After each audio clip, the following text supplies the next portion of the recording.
In this video, I'm going to teach you how to connect camera to ESP32. It's a very easy process, so make sure to follow along. Although this will require a little bit of setup, you can connect the camera to an ESP32 microcontroller. This is a popular project for applications like video streaming, surveillance, or capturing images. So the process is going to involve wiring the camera modules to the correct pins on the ESP32 and then programming the interface with the camera.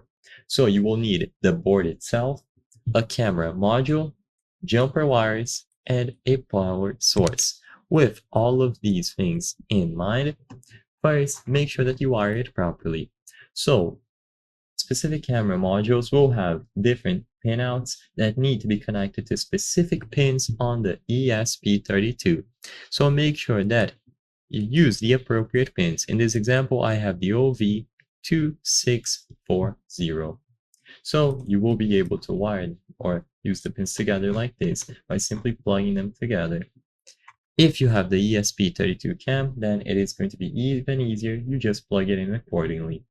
Next, you will have to set up software. So if you want to set up Arduino IDE, install the board support, and understand the code. Sadly, I cannot cover the entirety of code in this video alone, but you will be able to use a sketch and configure the correct pinout for your specific board and camera module. The code has a section for different camera modes, for example, the AI Thinker ESP32 cam, and in there you can uncomment a section that matches your setup and make sure that the GPIO pins align with your wiring.